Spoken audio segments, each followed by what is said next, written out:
Hello everybody. As you probably know, my name is Spencer Spin. As you probably noticed by now, I'm going to be doing something that is a little different to the series. Well, not much of the series. Much more of a series of videos if you know what I'm getting at. Anyways, I decided to do something new to this channel. I'm going to be reading fanfics. This fanfic I'll be reading is a classic horror story.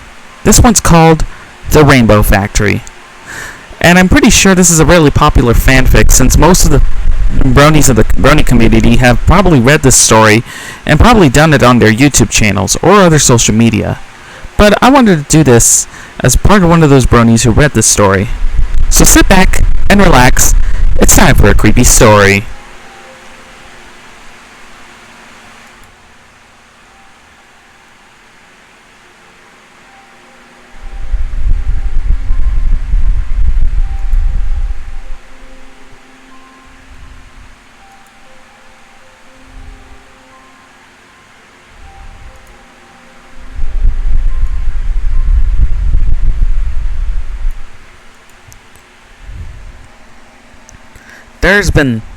There's long been rumors as to how exactly rainbows are made in Equestria.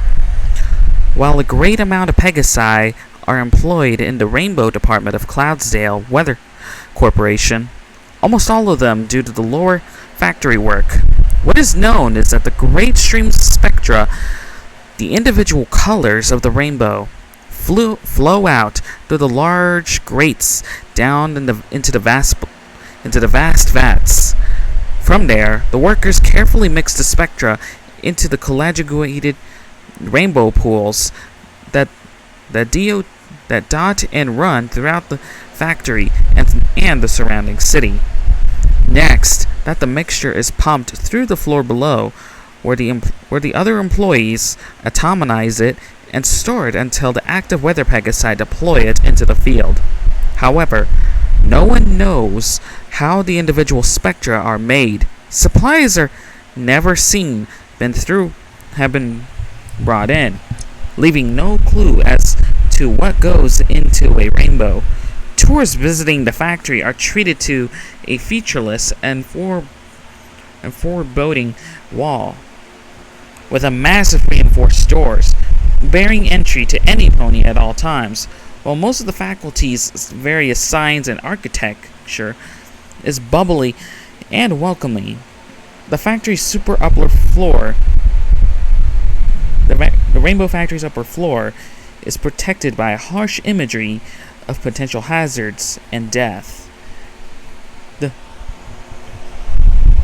cloud wall is made not out of the clean white of the rest of the city, but of the black, quiet, thundering fog.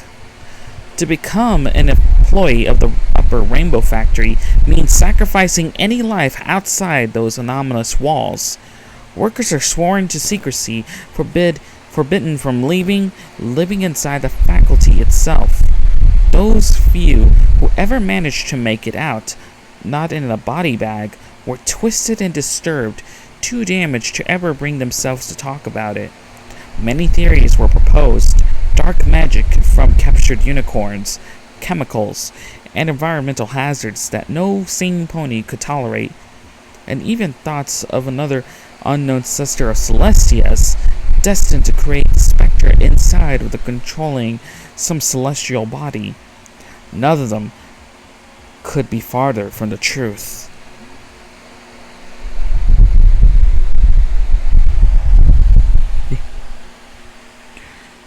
Scootaloo called to a friend of hers.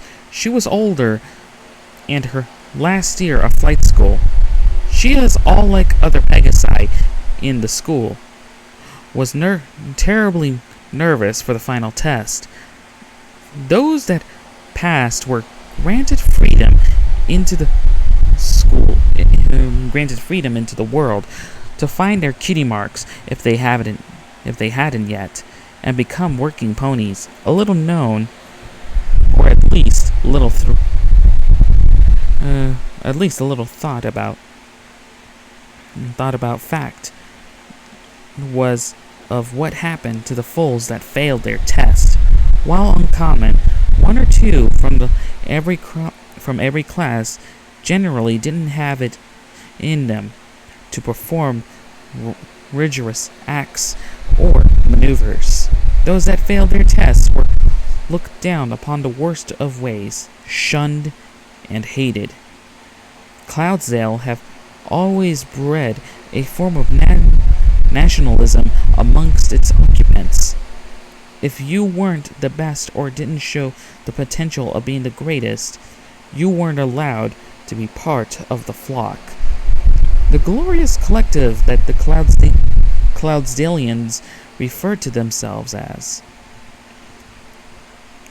Scootaloo moved a little to the side as Orion, a tall yet fairly skinny pony, settled next to her.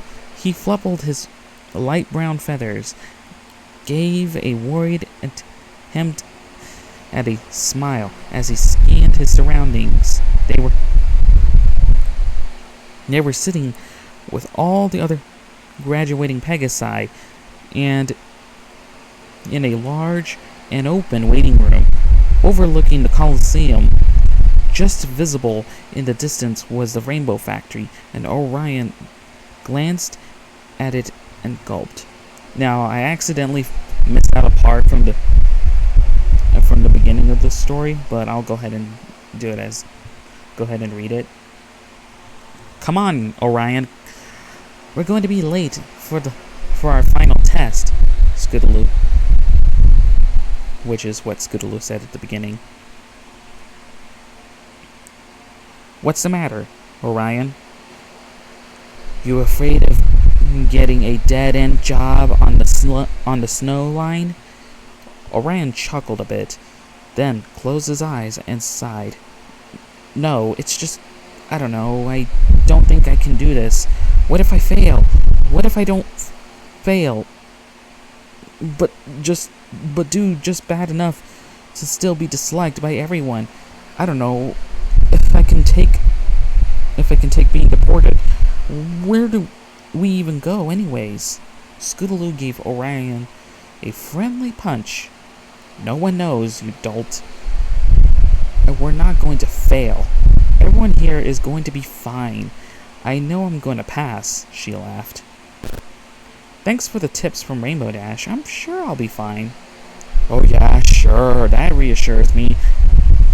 That's actually just as, if not even more, reassuring than the psychopathic hate every pony here seems to love to spread. Quit panicking, scaredy wings, Scootaloo teased. The only one here I think that might fail is that yellow pony with the dark green mane. She's the one who's out sick for the month, you know. Oh yeah, Orion remembered as he craned his head in the other pony's direction. The one who had the bad case of the hoof and wing. She looked pretty confident, though. I suppose we'll see, Scootaloo trailed, turning to look at the factory itself. It gave her chills, not chills of fear, but of pride. I hope I get some cool active weather job. Can you imagine everyone in Ponyville or Philadelphia staring up at me going, there goes Scootaloo, such an amazing flyer. She's just as cool as Rainbow Dash. She smiled in excitement, forgetting her tension for a moment. That would be something I'll admit, mind you. Just you coming from Cloudsdale. Who wouldn't be in awe? Exactly. Praise the flock. Praise the flock, Orion replied reluctantly. Places, every pony. A massive, muscle-bound Pegasus walked towards the entrance of the Colosseum. We're going to do this by name. Your objectives are on the east side of the field. Do not, I repeat, do not fly too far west. If they lose sight of you for any reason, you'll be failed immediately. Take deep breaths. Stretch your wings one last time. The test will consist on 3 sections: weather clearing, agility, and finally recovery. Clear the clouds, fly through the hoops, then Fly to the marked elevation. Close your wings for at least 3 seconds. Any less, and you'll fail. But keep in mind, there's no extra points with extra seconds. Finally, recover before you hit the cloud 4. Understood? Any questions? The instructor paused and carefully glanced at every pony in the room. Every pony's eyes were completely focused on him. None were creased with confusion. All right, Aurora Dawn, you're up first. Clear, fly, fall, complete. The yellow pony nodded and trotted up to the starting ramp with purpose. She stared at the watching judges, waiting for all 3 of them to nod.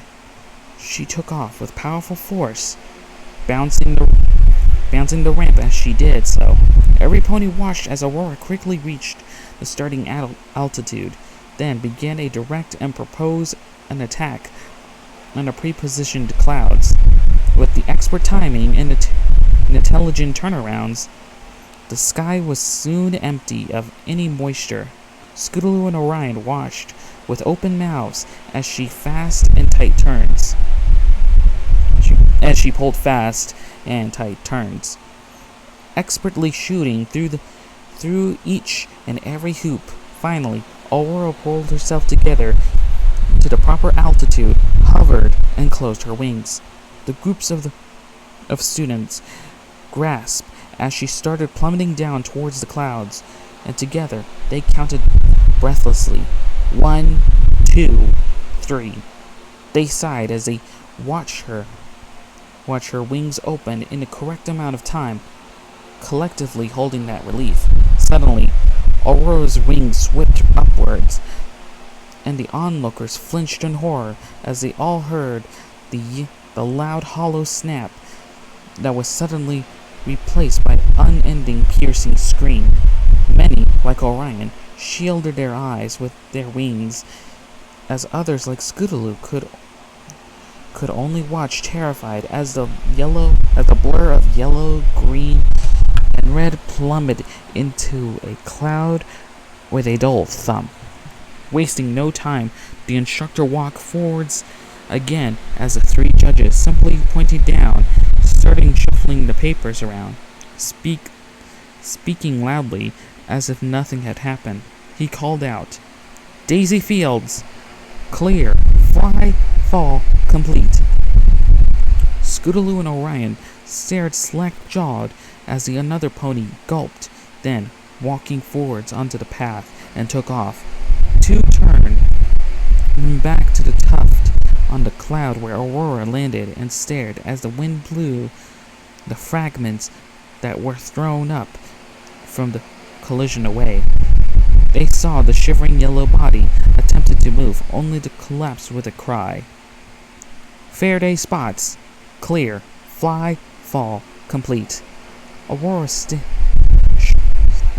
still struggled to walk, wailing with every step. Her wings weren't broken. She could use them fine, but it wasn't obvious the pain from her wing joints and the loss of her future was crushing her. Scootaloo felt Orion shuffled uneasily, tears welling in his eyes as a frown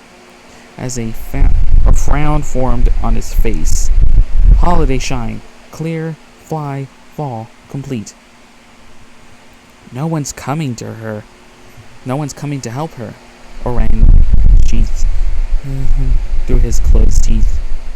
Scootaloo felt extremely sad for the yellow Pegasus, but couldn't see herself helping her. She would be failed herself and be sent far, far away from Cloudsdale, in any familiar place in Equestria, to a place where she and other failed students could never stain Cloudsdale's reputation. It was a terrible shame that Scootaloo couldn't fail herself. She couldn't fail her friends. She definitely couldn't fail Rainbow Dash. Not after the care and help she had given her for the most of her life.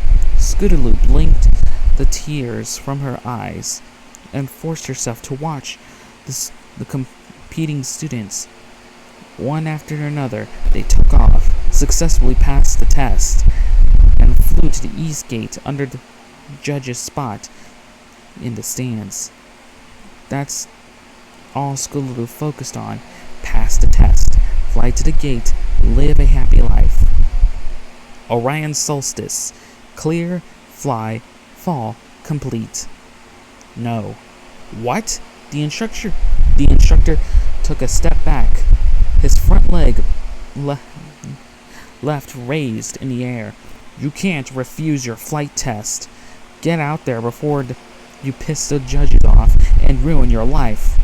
No, don't even pretend you care about my future if you don't care about hers, Orion defied, unsure of himself. You say you want me to get a good life, and yet you let those that failed suffer unbearable pain? Get the flock onto that field before I fail you myself, the instructor shouted menacingly. Fine, Orion snapped.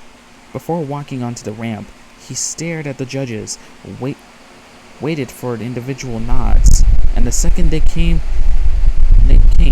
he took off. However, long before the starting altitude, he turned sharply and landed gently next to Aurora.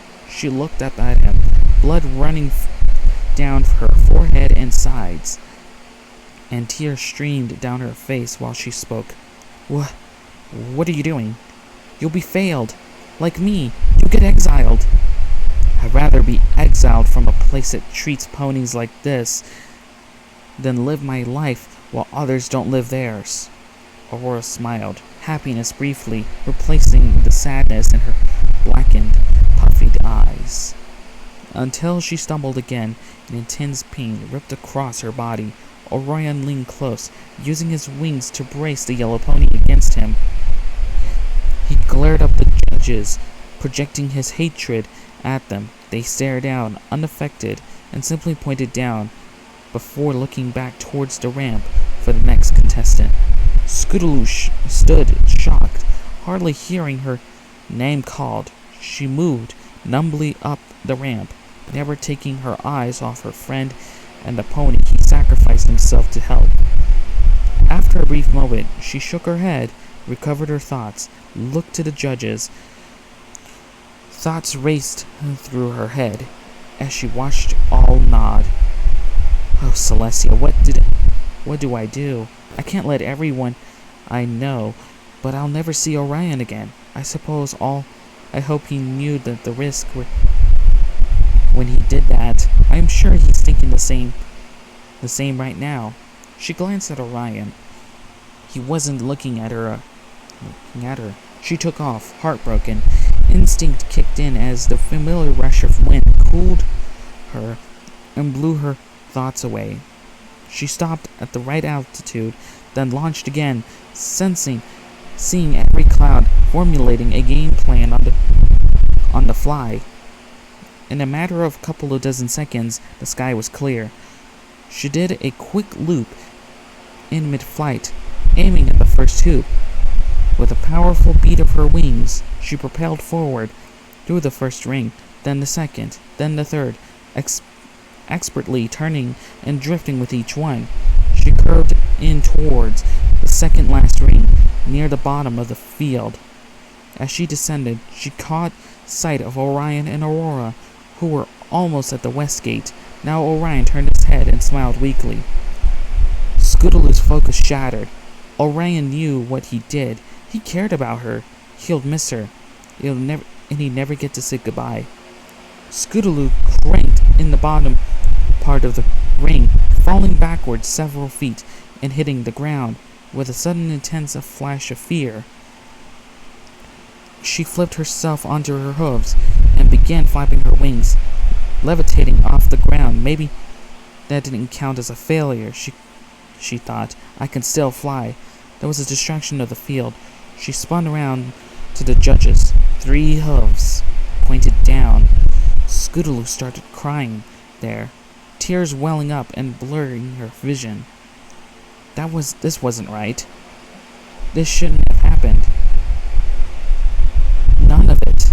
Orion should have passed his test and cheered her from the east gate. She shouldn't have looked at him. She should have focused on flying, but there was no room for excuses. Defeated, she slowly hovered towards Orion and settled down next to him. She looked at him through her purple eyes. He looked back, offering a smile. You did a good job. Scootaloo dropped her head and sobbed. She then walked around Orion, lifted a wing of her own, and helped Aurora walk to the west gate. Before they stood a long, unlit hall with only a cheap sign stuck to the wall notifying Tesfales to proceed down the hall. They waited only briefly to gather themselves and prepare for where they would be taken, and all stepped forward together. I'll go ahead and be right back. I'm going to go ahead and take a little short break. See you then.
And we're back.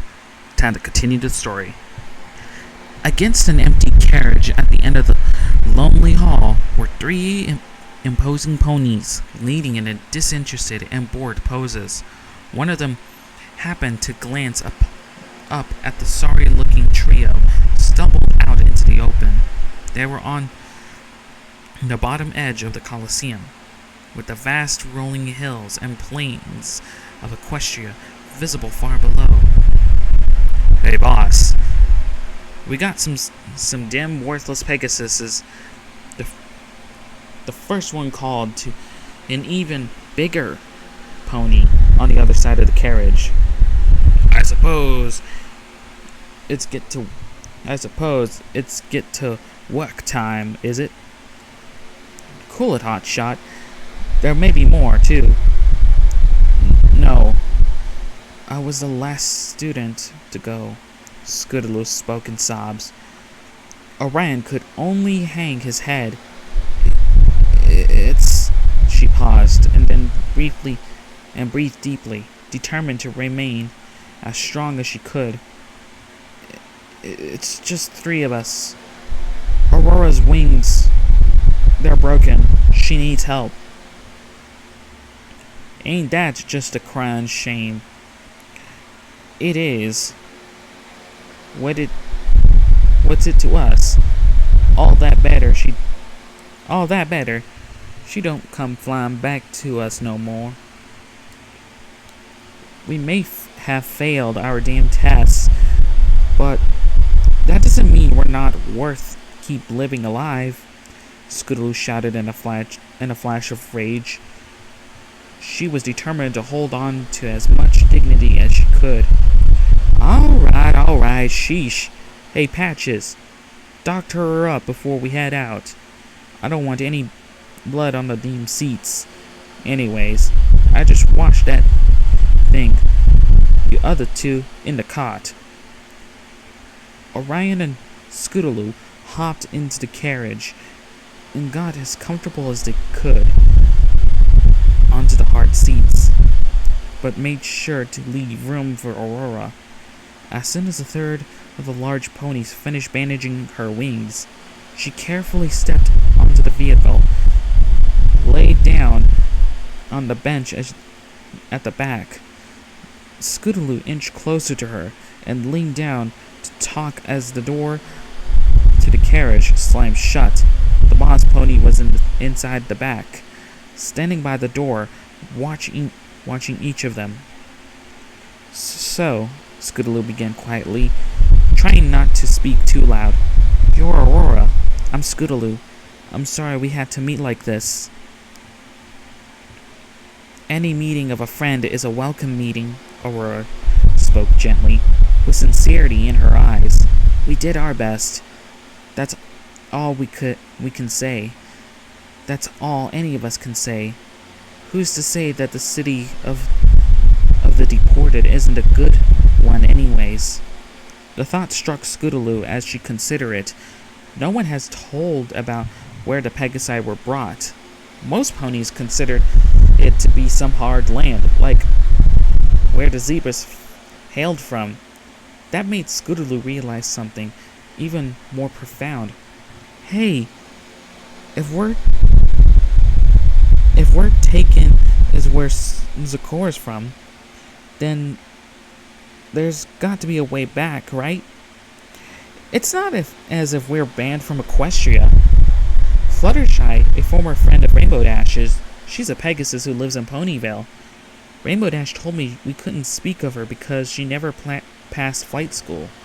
She never took her test, but they've never come and taken her away. Exactly, Aura agreed, nodding. Orion overheard and offered his thoughts. "I think the reason we sent far away because no pony from Cloudsdale ever wants to admit that someone who failed flight school could come from their city. What a fucking horrible place now that I think of it. I never want to go back." Maybe that's why no Pegasus ever comes back. They just don't like Cloudsdale. "You goddamn worthless ponies can hardly call yourself Pegasi," the boss spoke from the door. He was swaying ever so slightly as the carriage was lifted and began moving to an unknown location. "Useless failures is what you are. No pony comes back from exile, regardless of reason. Can't even pass your flocking test. You three make me sick." Scootaloo jumped from her seat, lifted herself in the air with her wings, dove her legs first at Boss. "You shut the Tartarus up about us. You have no right to treat others like this." Boss raised his hoof, backhanded Scootaloo out of the air onto the floor. "I can treat you however I want. You hardly classify as ponies to Cloudsdale, or any of Equestria for that matter. Now sit the fuck down and shut up until you get to your destination." "Where are we being taken anyways? Not like we can tell anyone. I'm sure as deliverers, you guys should know," Orion cautiously reasoned. "Damn if I know. We handed this carriage off to the ponies in suits. We get a bag full of bits to keep quiet about the whole thing. It's how it's always been for 1,000 years."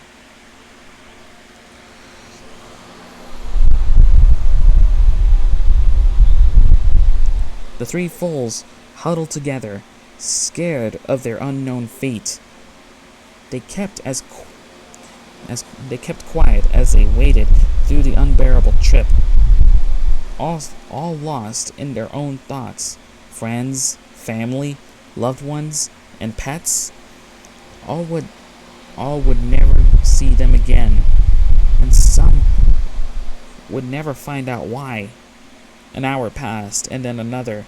Finally, the uncomfortable quiet was broken by a sound of lurch as the carriage stopped in its flight. "Ah," the boss smiled. "There's my stop. You ponies play nice. Have fun wherever the Tartars you're sent to." The carriage door shuffled open. The boss hopped out with a gust of cold wind. It was night now,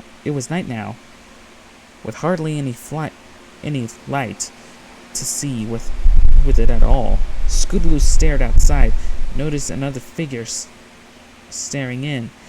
It was dressed in a shadowy suit. Its tail dyed an unnatural black. Its face was covered by a dark, loosely fitting mask, concealing its mane. All that were visible were the rose-colored eyes, staring empty at the three ponies inside. They stopped on Scootaloo momentarily, indifferent, but she stared back. A second passed. The dark pony slammed the door shut, and the carriage took off once again. "At least we can talk now," Aurora whispered in the dark. But they have nothing to talk about.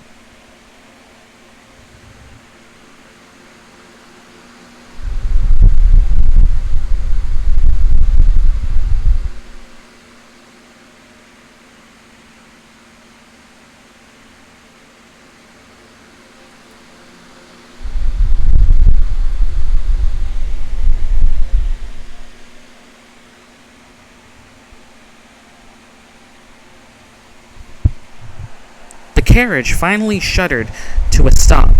The three desolate foals blinked their eyes awake, all of them having resolved to conserve energy for whatever came next. With a loud scraping noise, the door shook, then swung wide open.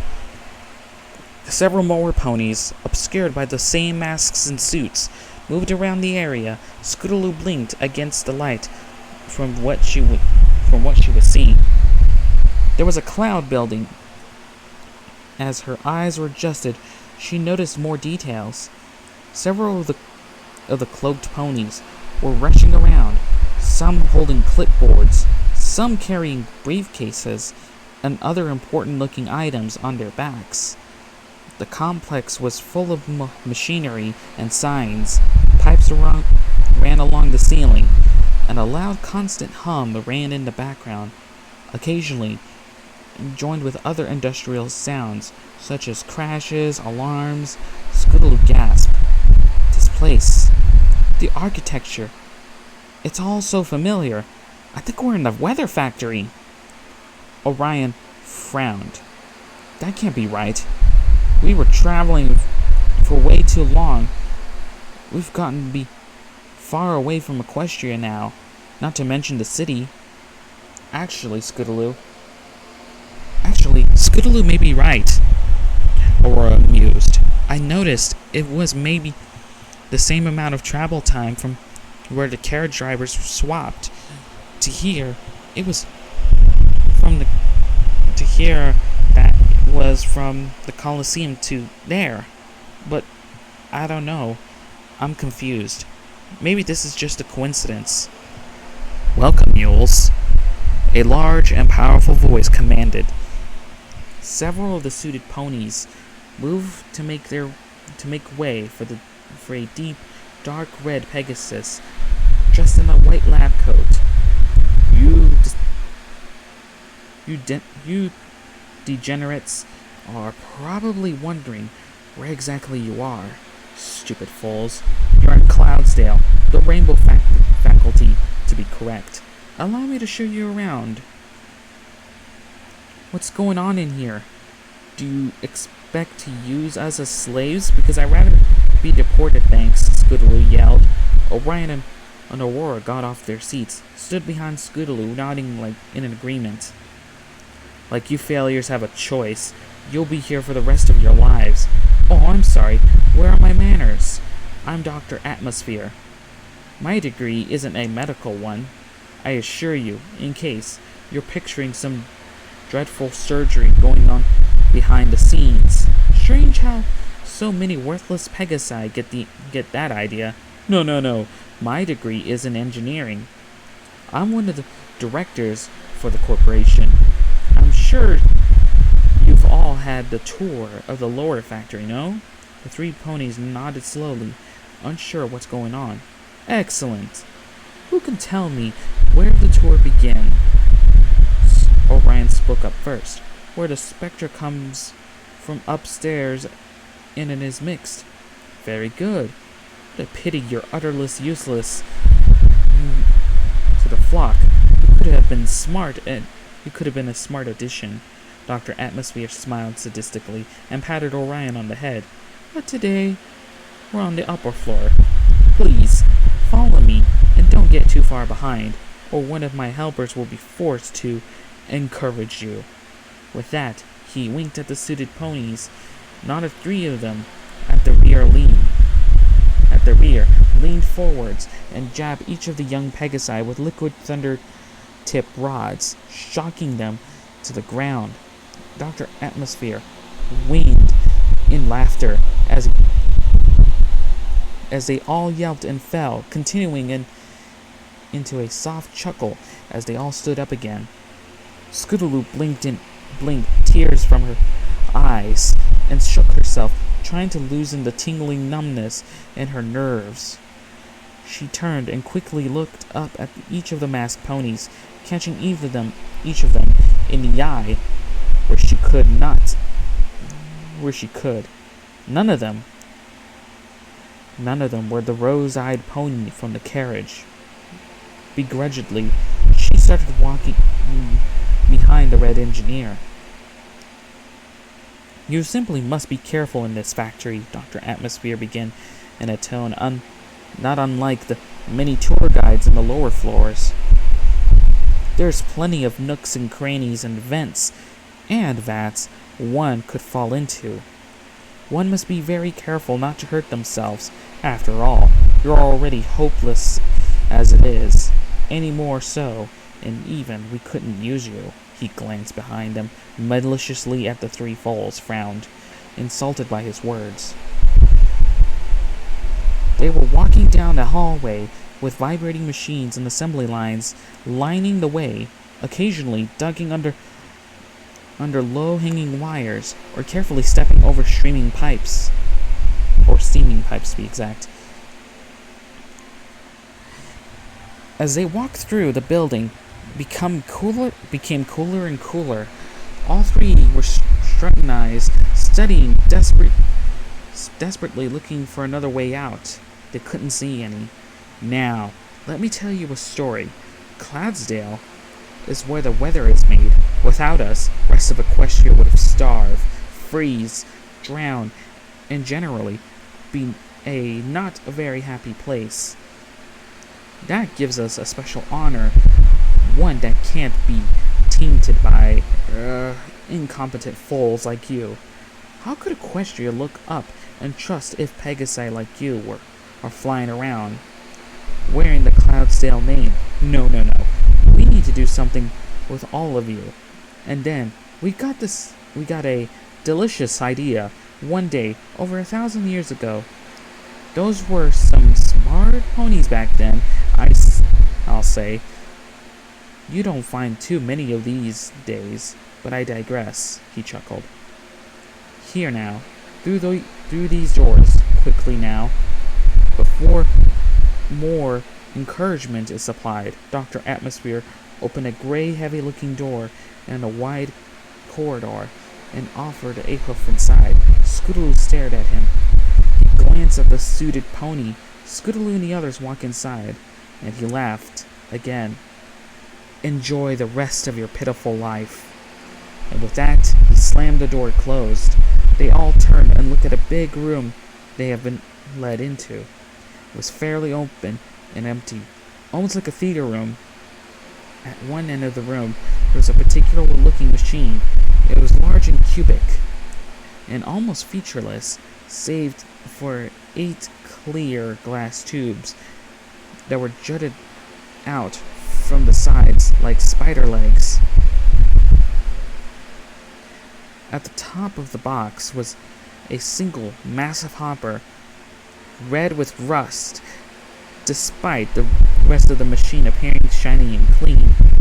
Especially further above, there was a system of chains and gears that hung loosely off a length of scaffolding down on the floor. A small collection of defeated, crying ponies sat, idly chatting.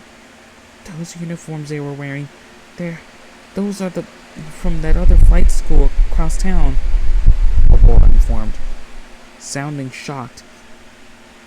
And those other ponies were sitting over there. See? I remember a trip we went on once with Levitating Anchor's private school. I remember from that trip. So, this is where all the failures go? Not deported, but forced to work forever? Orion whined. In exchange for helping someone, he has doomed himself and his friend to a life of servitude. Scootaloo reached in a reassuring wing over and lifted his chin with it. She smiled and sympathetic. At least we don't have to go through it alone, she reassured.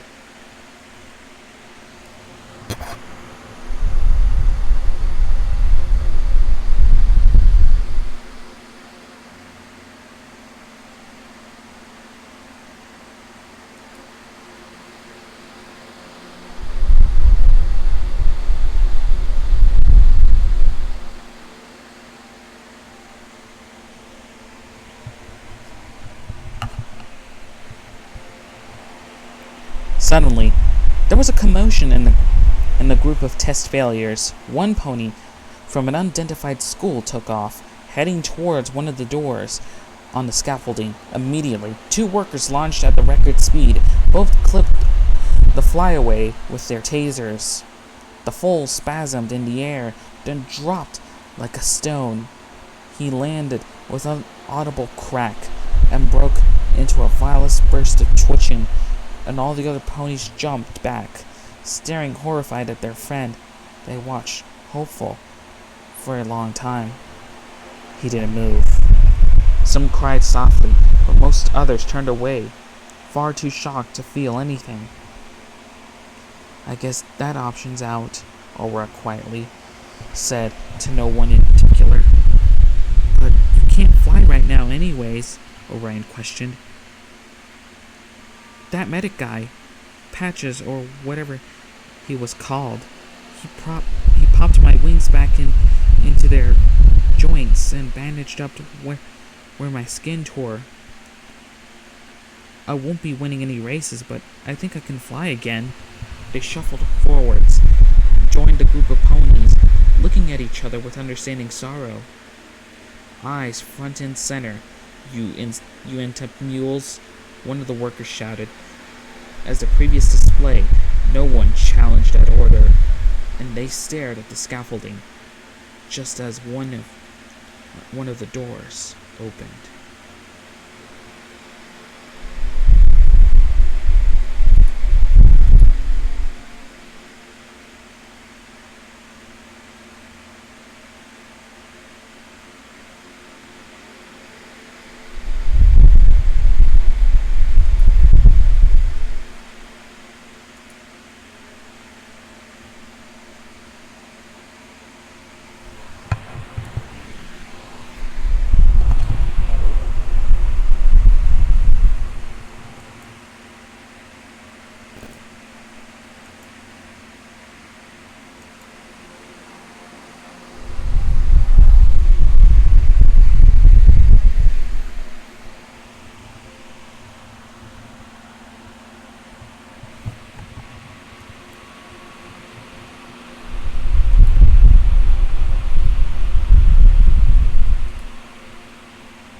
A few official-looking Pegasi walk in on the scaffolding, turn to look down onto the group of disgust. Dr. Atmosphere stood onto a small podium set up in the center and began speaking loudly and clearly. By now, you have determined that you are not going into exile. There is no deportation. There never was. You are in the factory. You will never leave the factory. And while you may be called useless, that's also not entirely true. You're worthless to the flock as a pony, but you still have a purpose. Purpose to all the ponies in this land, far and wide. You get to help us to make rainbows. Beautiful, magical rainbows. Doesn't that excite you? He grinned sadistically, taking in all the disgust looks from every foal on the floor below him. I thought so, he chuckled. It's just such an honor, you know. It's every pony entrusted with the task speechless too. Now, do we have any volunteers? Again, every pony bellowed, glared with hate. One brave foal, a light pink one from levitating anchors, walked forward a few steps and yelled, "How could you ever get away with this? How could Celestia or even Luna know about this and tolerate it? It's slavery. It's torture." "I think you'll find it's more than that." A second official pony walked out of the shadows and up to the podium. They were still obscured by a suit and mask. Scootaloo noticed it was the same rose-dyed pony from before. Dr. Atmosphere walked off the podium and allowed the second to talk. Scootaloo watched more intently now. The voice was familiar. She focused and tried to place it. 1,000 years ago, when Celestia banished Luna from Equestria and sent her to the moon, she was charged with 3 tasks. She was originally in charge of raising the sun and showering the land with rainbows, but with the moon being an additional task, she had to hand it down the responsibility of rainbows. She entrusted the Pegasi of Cloudsdale to make rainbows for her, and from then on. For our first dozens of years, we were given a powerful unicorns to create spectra. Spectra is pure pigment, pure color. Everything is full of spectra, but you can't just harvest it. You can never separate the color from an object, so it was made artificially with magic. The masked pony never took her eyes off the brave pink one. That is, until our top engineers made a breakthrough. They discovered ingenious way to extract pigment. It was so beautiful, even a simple machine could do it. But it couldn't be done alone with just anything. The conditions had to be right. I don't care how you justify this. This is wrong, the pink Pegasus screamed. Growing angrier by the minute, the mystery pony whipped off her mask, unveiling more than her rosed eyes. Her skin was light cyan. Her mane was gorgeous rainbow. Several of the fillies gasped. Scootaloo's knees were weakened as it hit her. It was Rainbow Dash. Scootaloo's thoughts raced through her mind, and the room started to spinning. It couldn't be an evil twin, maybe perhaps some neglected sister. Rainbow Dash couldn't be this evil. She was her friend, her mentor, her only family, even if not by blood. How was all she could think. It has to be live ponies, only in ponies, where magic and spectra ran freely together. Rainbow Dash threw her head back and laughed maniacally. Only then could the spectra be separated. And it was such a beautiful idea, such a wonderful, horrible idea. It worked so well, we could create exponentially more rainbows of better quality with real spectra. It gave us a way to prevent Cloudsdale from being tainted by all those horrible Pegasi that can't even fly. Ha ha ha ha ha ha. Scootaloo couldn't take it anymore.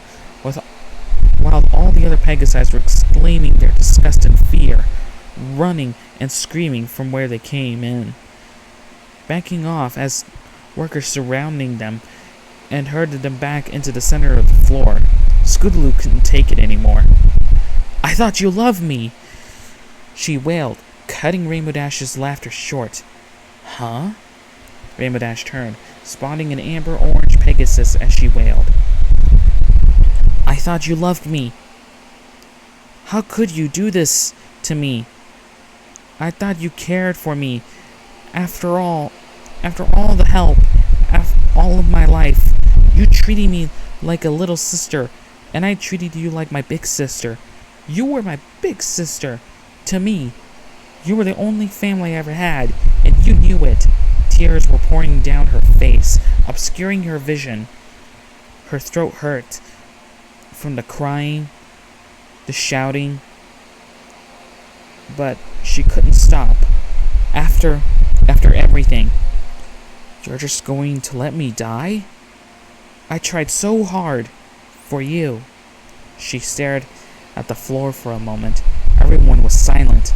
Then Scootaloo looked up slowly, and while she couldn't see for the tears in her eyes, she looked straight at Rainbow Dash, straight at those rosy eyes, past them, deep into Rainbow Dash herself. I thought you loved me. Rainbow Dash returned the look. Her eyes revealed no emotion, no love, no care, only empathy. Slowly, however, they glared at Scootaloo.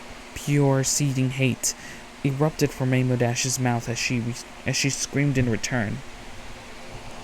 I did love you. I tried so hard for you. I taught you everything I knew in hopes you could pass your test. You had it in you, kid. I knew what they did here. Ever since I worked my way up here, got promoted to director, all thanks to your urging, I learned a lot about this place. Why do you think I pushed so hard to train you? Got so mad when you skipped practice? How do you? She trailed, shaking her head, remembering her anger suddenly. I tried, all right. It was up to you to save yourself.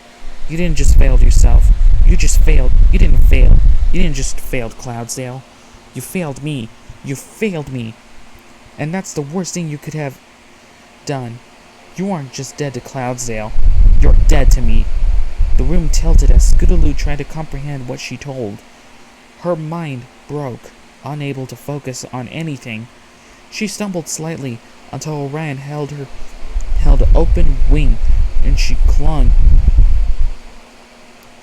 it for stability. Rainbow Dash noticed and pointed and yelled with more fury. You can't have happiness. You ruined me. Now I'll ruin you. Workers, the brown one. There, him first. No! Scootaloo, Orion, and Aurora all jumped. The suited ponies cornered Orion, pushing the other two to the side. He tried to leap the way out to run, but one of the stallions spun around and kicked at him. The hoof connected to his shoulder, and Orion collapsed with a shout. Get back! More workers yelled at Aurora and Scootaloo as they dragged the whimpering Orion to the front of the room.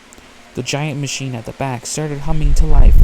The assembly of chains lifted off the top, moved towards the floor.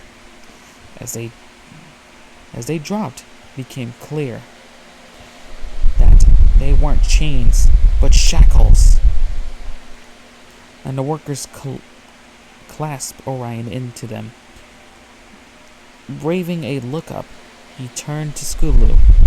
Don't worry, Scoots. I love you. Goodbye. Goodbye, Orion. I love you too.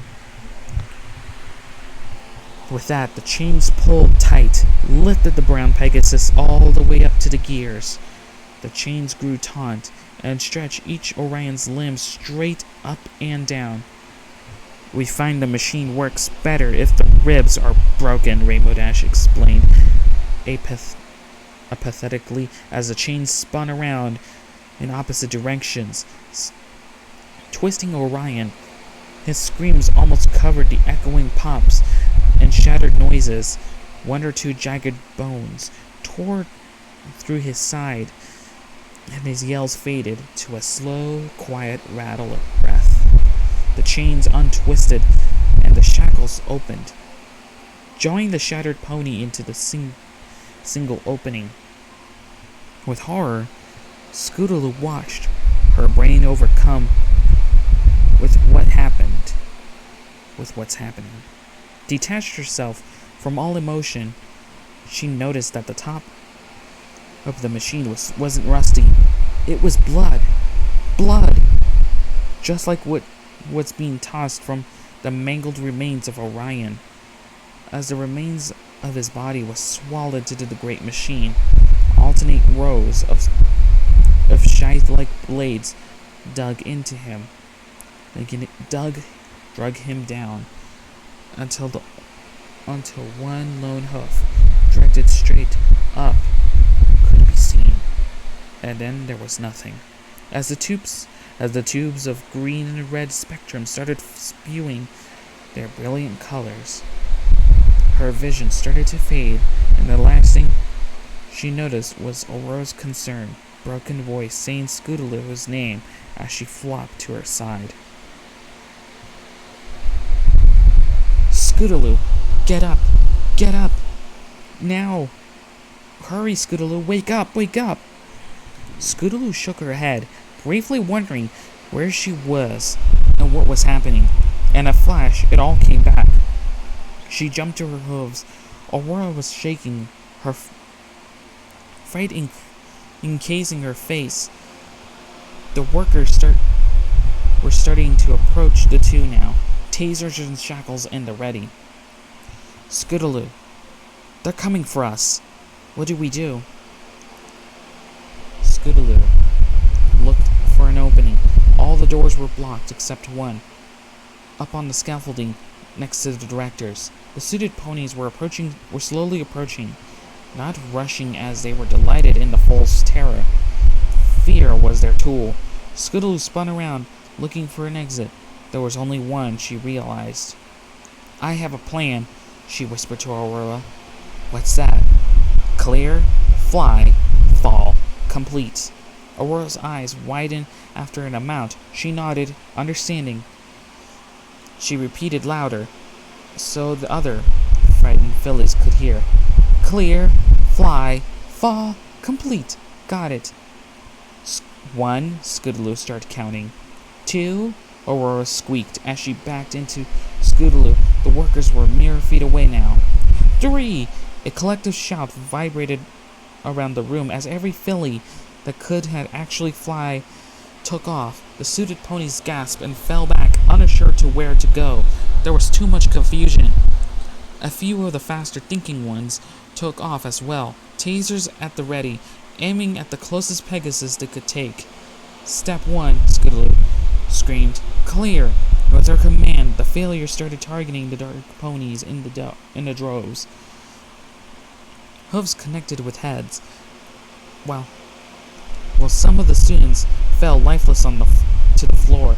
Majority of the casualties were with the suited ponies. Scootaloo and Aurora landed on the scaffolding right by the door, reached to open. It was locked. Oh, Celestia, what do we do? Aurora cried. We're still on clear, Scootaloo shouted, turning around and bucking the door. Aurora followed her lead, focusing the brunt of her blows on the part of the wall where the latch would be. Rainbow Dash, on the other side of the scaffolding, recovered from her initial shock of the rebellion, noticed Scootaloo pounding on the door. Kill her! She screamed at the important-looking ponies. Kill her! She started to gallop towards the fillies. Forgetting her wings in the moment, Scootaloo closed her eyes, pounding harder and harder on the door. It started to creak and bend. Any second now, she thought. Rainbow Dash will get here. It's over. I'm doomed. She would have cried as have she had any tears. The door started to split from its frame, now leaning inward. It wouldn't be long until it was open. Scootaloo realized Dash still had reached her and opened her clenched eyes, peeking up at the scaffolding. All the remaining ponies were there, pressing together, holding the enraged blue Pegasus and her cronies back. They wouldn't last long, however. Even as Scootaloo watched, twitching yelping foals were falling to the floor below, some even landing in the great maw of the Pegasus device. The pink pony from Levitating Anchors was there. She turned to Scootaloo and Aurora just at the door below. Blew open into the hall behind. Fly, pink pony! Fly! The pink pony demanded. With pain in her voice, she opened her mouth to speak again, but was cut short as the pile of Pegasi blew apart, with Rainbow Dash standing enraged in the opening. She was on her two back hooves, her front two rolling in the air. A small gash down her side leaked red, and a multicolored mane was tore in a patch. An unearthly hollow past her lips, and her rose eyes were drained of sanity that was left. "Come on, Aurora," Scootaloo pleaded as she spun around. We got to fly if we're gonna live." I can't. This is too much. I haven't healed. Flying up here hurt too much." Aurora looked at Scootaloo with wide and open eyes. "You go, Scootaloo. Tell everyone what happens here. Let them know." She glanced back at the wall of students, almost bare now, as Rainbow Dash bloodlust tore them into pieces. Rainbow Dash's blue coat was now glistening crimson, almost dripping, as she ignored the need for live ponies. There would be more. Cloudsdale could take a small shortage of rainbows. In another few months, there would be more classes, more failures. But for now, all she knew was that Scootaloo had to die, violently if possible. Decades of working for the Rainbow Factory had fractured her. Being a director, she was one of the only ones allowed out in public, and kept the horrible secret with her had only led to psychological problems that no amount of therapy could cure. Scootaloo was at least linked on sanity, and her failure had deleted that. There was no logic in her mind anymore, no care, no capacity for compassion, only hate. Pure, concentrated evil hatred filled the gap her love for Scootaloo had only occupied. Rainbow Dash was no more. Only this monster remained. I hardly knew you, Aurora," Scootaloo softly said to the yellow Pegasus beside her. "I'm sorry I never knew you until all of this. I'm sorry we had to meet you like this, and I'm sorry we had to part like this." She sniffed. She had found more tears. "Any meeting of a friend is a welcome meeting," Aurora reassured Scootaloo. "Now, you are the other pony. Fly, Scootaloo, fly. Goodbye." "Goodbye, Aurora." With that, Scootaloo hovered and spun around, glanced back into the yellow pony's eyes one last time, and launched down the cramped corridor. She had no idea where she was going, but by any chance, at freedom was one she had to take. Aurora blinked a couple of times. Standing in front of the door, Rainbow Dash would have at least one obstacle in her way to Scootaloo. The blue pony tossed the last of the other students over the scaffolding, slowly walked towards Aurora. How cute you think that you, a useless, broken pile of a manure, could possibly stand in my way? You really make me laugh. None of you can compete with just how awesome I am. Love can overcome all the evils in this world." Aurora stood tall in the rebellion as Rainbow Dash stooped in front of her. Aurora stayed in front of Dash, barring her entry down the corridor beyond. "Well then, bitch. Let's see if love will overcome this one." With that, Rainbow Dash grabbed one of Aurora's bandaged wings, yanked it, tearing it off of her completely, Aurora collapsed onto her knees, grinding her teeth in pain, but she didn't scream. She wouldn't give in to Rainbow Dash. Rainbow grabbed her other wing and dragged the kicking and moaning filly down to the center of the scaffolding. She lifted Aurora by the wing, laughing quietly to herself as the look of the intense agony appeared on Aurora's face. Rainbow Dash took to the air, bringing the squirming yellow and green Pegasus with her over the top of the device. With a squeak of evil laughter, she jerked at the wing and hoof.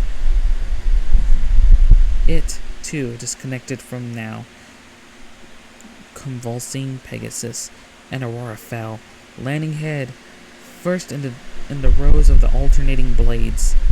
The door of the scaffolding swung with a gust of wind just as the machinery began pumping out the bright greens and yellows it had ever produced, but there was no one around to see it.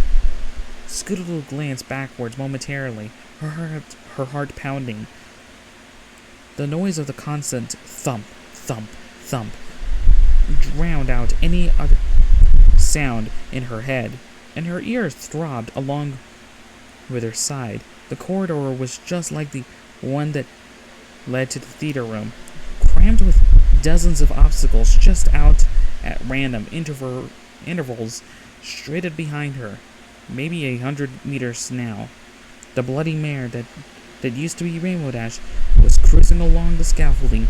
Both Pegasi were completely straight, hooves forward, wings beating at an impossible count, one trying to escape, the other to capture.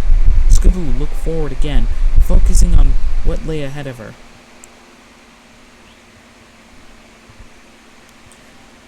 For the second time in as many days, a flood of instinct overtook Scootaloo, and despite the terror she felt in her body, the sorrow that surrounded her, and the evil behind her, her worries melted away, and the thought of flying encased her very being. Down under the wires and the pipes she ducked, and around various workers whose complaints and shouts were ignored, only to be repeated momentarily as the raging pony behind collided with them. Her body doing the flying, Scootaloo thoughts turned to escape opportunities. She whipped around sharp corners as impossible speeds, zipped up and down countless set of stairs, trying to shake her murderous tail to no avail. She contemplated every nook and cranny she passed, briefly considering hiding if she could get enough distance. She struck the idea, as insane as Rainbow Dash may be. She was too smart to overlook any possible spot Scootaloo might have hidden. But there, ahead of her, Scootaloo thought she found a solution. A garbage vent, for some kind, stuck out from the wall, leading seemingly down to the floor below. For the briefest of moments, she gave thought to where it may go, whether out of the factory or into some incinerator. She couldn't tell, but it was probably worth the risk. She snuck one last glance behind her to make sure the unstable mare was far enough away.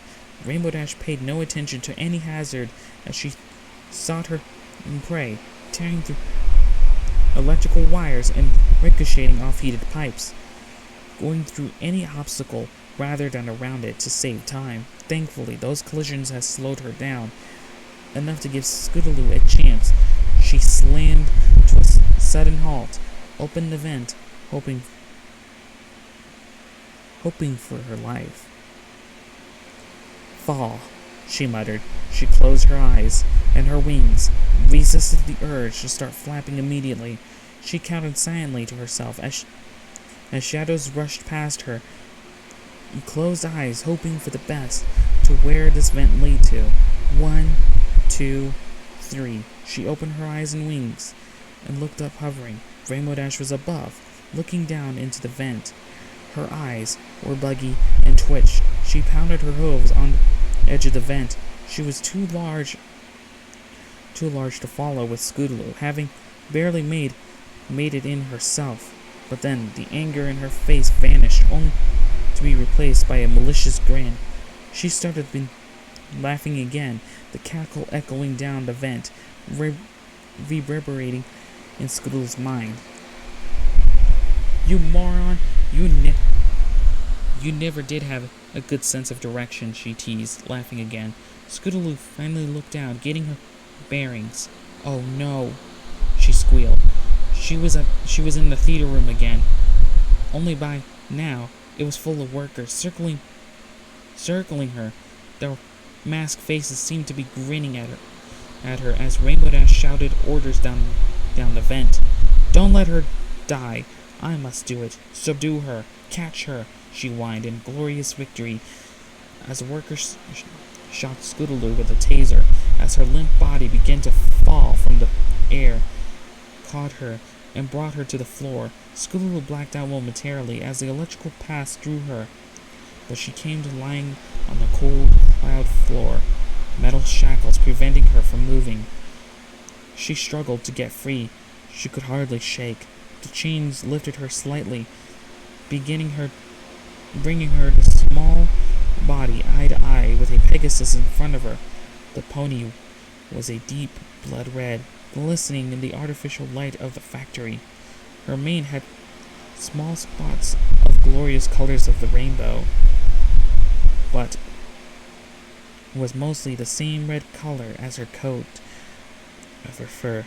Chunks of skin were missing from small spots, and her hair was ripped in some places, bald patches of her skin in others. The only clue Scootaloo had has to who this used to be were the rose irises focused on her. "Any final words, you miserable, worthless war of a foe?" Scootaloo brought her chin high, still demanding even the tiniest fraction of dignity. "You have beautiful eyes," she cooed, soft yet clearly. And this story was written by, well, the pony who was in the story, Aurora Dawn. Now, since I read the story, I want to go ahead and give my thoughts about the story. First of all, why in the heck is Cloudsdale decided to do flight tests on every pony and decided, oh yeah, let's just fail them instead of just at least banishing them from Cloudsdale? Do we really need to at least, for example, just, I don't know, banned from Cloudsdale? Like, oh, then let's just send them to Ponyvale, just like Fluttershy, or just send them to Canterlot, or better yet, to any parts of Equestria instead of Cloudsdale. And first of all, why is Cloudsdale okay with just killing Pegasi? I mean, sure, there's other Pegasi who were pretty good at it, and some of them were to make fun of, like Derpy Hooves, and yet they let Derpy Hooves and Fluttershy just basically fly and be part of their flock, even though Cloudsdale didn't even send those two off. Besides, why in the world did they allow Rainbow? And besides, why did they, of all places, Rainbow Dash decided not to, oh, wait a minute, I just realized, no, what am I doing? Her sense is starting to kick in and just realize, no, I can't kill Scootaloo. And why wouldn't she just, think of it at the last second and before she even does something? That's the thing with evil villains. If they have no insanity left in them, they should see the eyes, and if there's something inside of you that's just saying, no, don't do it, you can't do this, that inner voice in you that's just saying, oh, no, you can't do that, this isn't you, Rainbow Dash, you have to do something about this. I mean, you can't let Scootaloo die. Either you get yourself fired or killed, or you just save just to save Scootaloo's life, or you just become ashamed to yourself and not save Scootaloo. Because overall, if you really don't love your family that much, then obviously you're just a real jerk.